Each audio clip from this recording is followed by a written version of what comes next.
Ooh, I'm kind of matching my plants today. Hi guys, welcome back. Thank you so much for joining. My name is Kel, and today we are going to be talking about a very important topic, which is things that I learned after I almost died. So if you're reading the title of this video, you may be like, clickbait or something, but truly, really and truly, I did almost die a few months ago. If you haven't checked out my previous videos, I talk a little bit about my aortic dissection. So I did survive a very traumatic experience, and it taught me so much about life. It's still teaching me so much about life. I just wanted to come on here and share that with you guys because my experience occurred when I was 29 years old. I'm now 30 years old, so really not much time has passed. And I think for people my age or maybe younger, even people that are older, you don't really realize what life is about until you kind of get older, and then you look back and you're like, man, I wish I did all this stuff. So I just wanted to share from my perspective how almost dying has changed my life. Number one, I stopped comparing myself to others. I know we hear this all the time. Everyone's like, don't compare yourself to others. We're all on our own journey, blah, blah, blah. But I mean, how often do we really take that to heart and apply it to ourselves? Probably not too often. After I left the hospital, I did not want to go on social media. It was the last place that I wanted to see because I was feeling so miserable and so sad and just so upset at the world for everything that happened to me that I didn't want to see other people having fun and portraying like this amazing life on social media. So I started thinking, like, why am I even on social media? Why am I even looking at these people? I mean, granted, yeah, some of them are my friends, but a big majority of them are just some people that I met at one point in my life. And really and truly, they're not people that I'm going to grow old with or, you know, be part of my family of friends. So I decided I'm gonna start using social media less.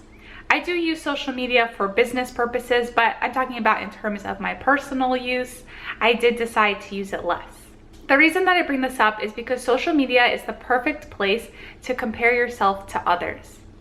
Everything on social media, as we hear a lot also, is a lie. People Photoshop themselves, people post pictures, and it may seem like they're living their best life and having an awesome time, but when they put their phone down and look really deep within themselves, they're not happy.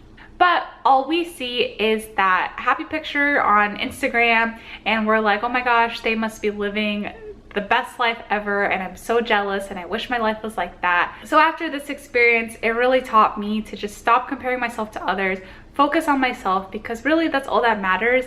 And even if someone looks like they're having a better time with you or better time than you, and even if, you know, you look at someone and you're like, man, I wish my nose was shaped like that, then like, who cares? Like, honestly and truly, who cares what we look like? I didn't think about this until after this experience. I used to have so many insecurities, and I mean, of course I still have insecurities. I'm not perfect whatsoever, but after going through this, I was like, I really don't care what I look like. I was just in the hospital for 4 days and underwent a crazy surgery, and for quite a while after my surgery, I was wearing pajama pants with stars on them and a tie-dye hoodie to my doctor's appointments. My hair was a rat's nest, and my face was no makeup to be found. And you know what? Who cares? Who cares what we look like? It's what's inside that matters. And I know we have heard that since we were kids, but really and truly, that's what it is. So yes, please stop comparing yourself to other people, because it's not helpful for anyone and it's not going to change anything. We are born into who we are, and of course there's always going to be things that we want to change, but what's the reality? I mean, we can't change that much. I mean, of course you can have surgery if you really want to. Honestly, your insides outshine your outsides. So don't compare yourself to others. Everyone's on their own journey, and we need to just focus on ourselves and just live our own best life. Whatever version of a best life is for you, that is for you. Number two. So the second thing that I learned is to ask for what you want. Basically, if there's something that you want and you're like, oh my gosh, I'm scared, I don't want to ask the question. Michael Scott says, You miss 100% of the shots you don't take. So what does this mean? Asking for what you want is just a way to encourage you to just get out there. Don't have hesitation. If there's something that you really want and you're really afraid to ask, maybe it's your boss or your parents or someone, you just have to ask, because at the end of the day, you have to ask yourself, what's the worst that's going to happen? Let's say you have like this really crazy question and you're like, oh my gosh, I want to ask my boss for a raise, but I'm scared. So you go and ask your boss for a raise. They're either gonna say yes or they're gonna say no. And at the end of the day, who cares if they say no? At least you asked, and at least you know you tried. So that is my second thing that I learned, is to ask for what you want, because in this life, you only have one moment at one time and you're never gonna get that moment back. And since my surgery, I've started asking people a lot of questions that I never would have asked in the past. And honestly, a lot of people have said yes to those questions. And it really showed me, like, why am I afraid of asking these people questions? Like, we're all humans, we're all equal. We shouldn't be afraid to ask anyone anything. We all have the right to ask each other questions. And if there's something that is burning in your heart and you really want to ask someone, or you really want to tell someone also, then just tell them, just ask them, and you will feel so much better and so much more relieved when you do. Number 3, that kind of looks like a 6. Number 3, the third thing that I learned after almost dying is to ignore the ignorance. So you're probably already aware that there is an abundance of ignorance in this world. There are very many ignorant people with very ignorant thoughts, and I know, I agree, some of those thoughts can kind of irk your nerves at times, or if someone says something really offensive to you, you might be like ready to throw hands, I don't know. But this is just a reminder that ignorant people are never going to change. They're always going to be ignorant. I mean, maybe they will change one day, but for the most part, ignorant people are just ignorant, and all you can do is ignore them. After my surgery, I had so many questions from people that were so insensitive, so offensive to me. And honestly, I could have clapped back at them and said so many things to them, but I was like, why bother? Why even take time out of my day to tell these people that they're being stupid, that they're offending me? I mean, yes, I think it's good to tell people if something they're saying is offensive, if it's truly that offensive to you. But for me, in these scenarios, I was just like, you know, if it's worth your time and energy to formulate these thoughts in your head and actually say them to me, then good luck to you. Good luck in life, because that is some toxic energy and I don't want to be a part of it. So simply cut that person out, ignore that person. Don't bother fighting with people. Fighting is so stupid and it's so petty, and really it's just not worth the time. And this is ignorance that applies to anything. I mean, I've had ignorant comments about my health. I've had ignorant comments about my race, just about my gender, like so many things. Ignorance, it knows no bounds. So I'm sure you could think of some ignorant thing that someone has said to you, and maybe you're just like fuming about it, or at the time you were like, man, I can't believe this person said this. Completely valid to feel those feelings, totally get it. But all I'm saying is don't let it get inside of you and eat you up, because really those people are just bored with their own lives and have nothing better to do than to just sit around and think of all the horrible things that they can say to another person. So you just do you, live your life, ignore those people. If someone says something very ignorant to you, then they're a toxic person and they deserve to be cut out of your life. Altogether, let's ignore the ignorant people, let's ignore the ignorance, and try to be understanding of one another. I think this kind of goes both ways. Of course, people are going to say ignorant things to us, but you know, there might be times where we say ignorant things to someone else. I know for sure after my surgery, it really changed my perspective on how I view other people who are going through difficult situations. Before my surgery, you know, I would always hear stories like, oh my gosh, so-and-so just got diagnosed with terminal cancer. And of course, that's heartbreaking and so sad, but it's one of those things where you hear it and you're like, oh my gosh, that's so sad.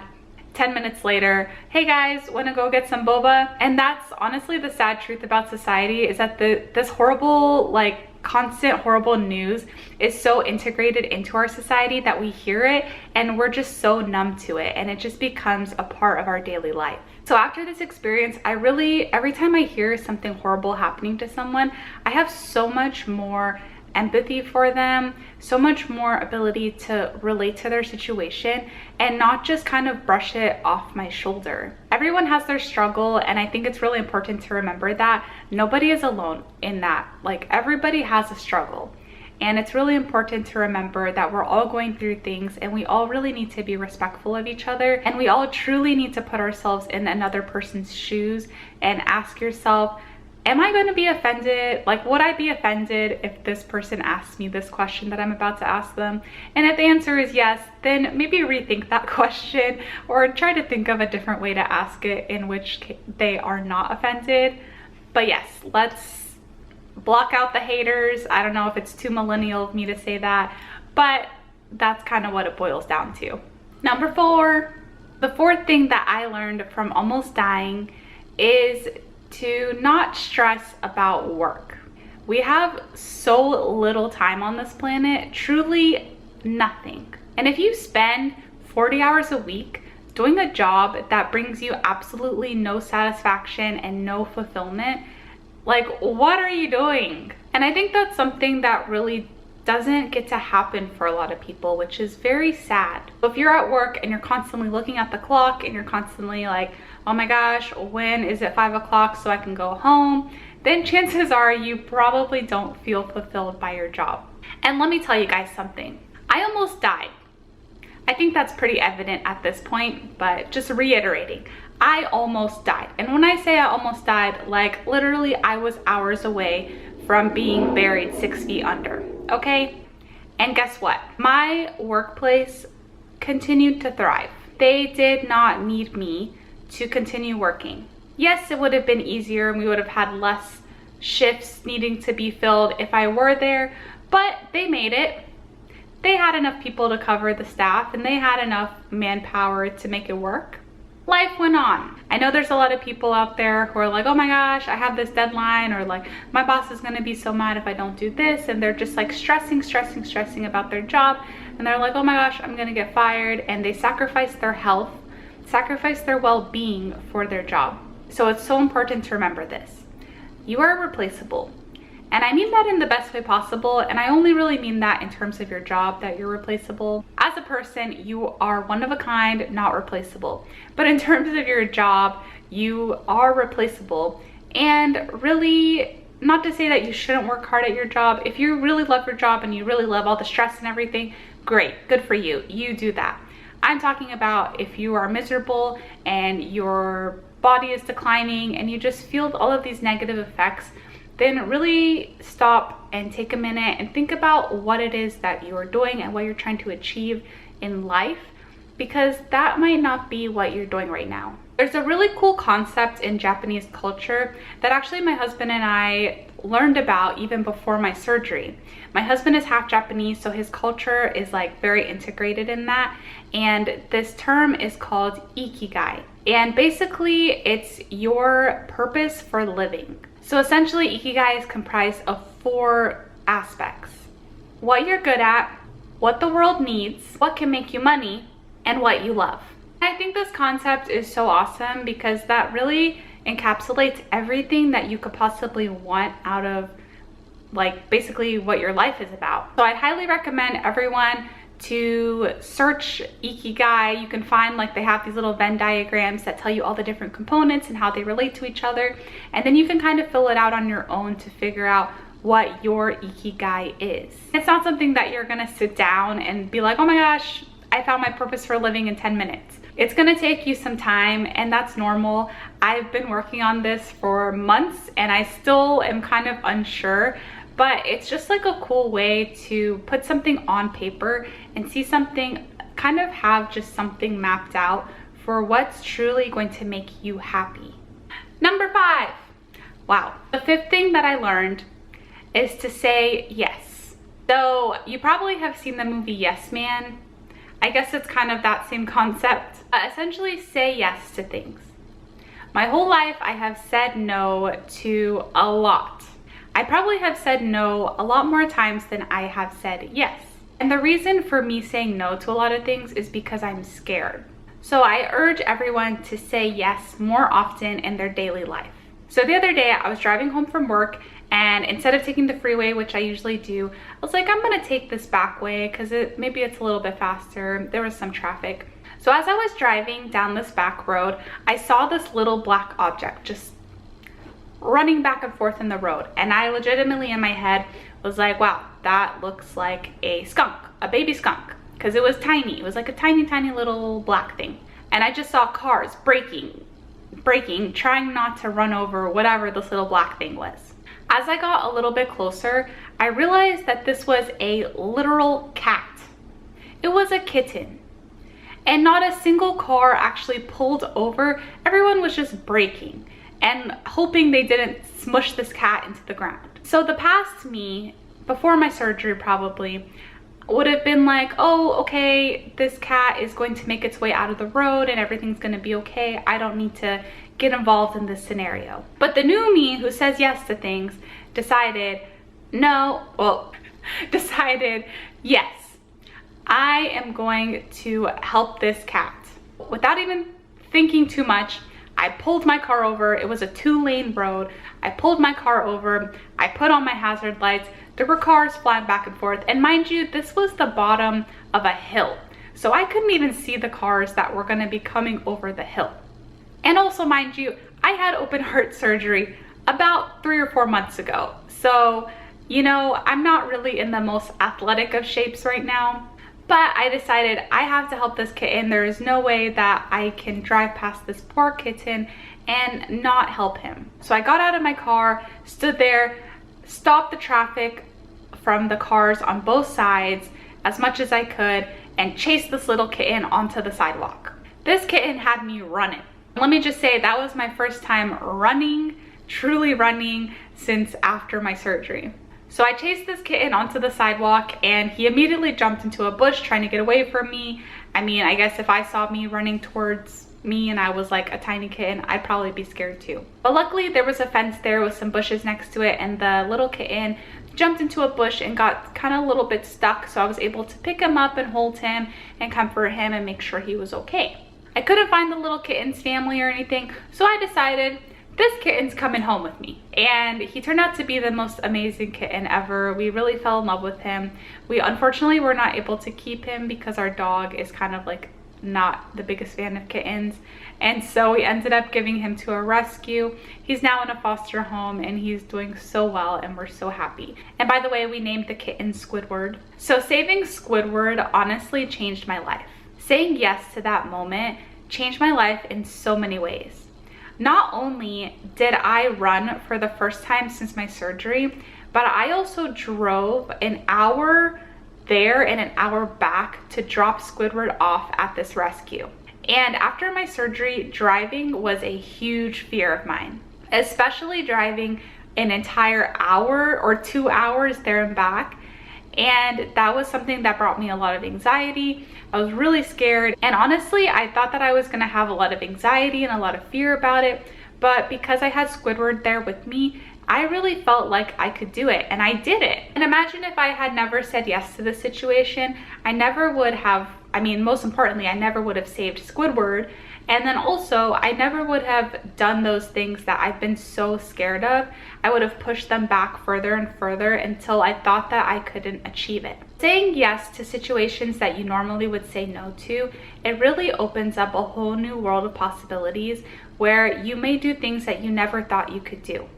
So I encourage everybody, you know, if you want to start small, maybe just do a day where you say yes to everything, or you say yes to like 50% of things, however you want to start. But I think saying yes once in a while, or just trying to replace a no with a yes and trying to be more open-minded and trying to experience new things, it really is so beneficial, and it shows us so much about ourselves that we really maybe never would have known.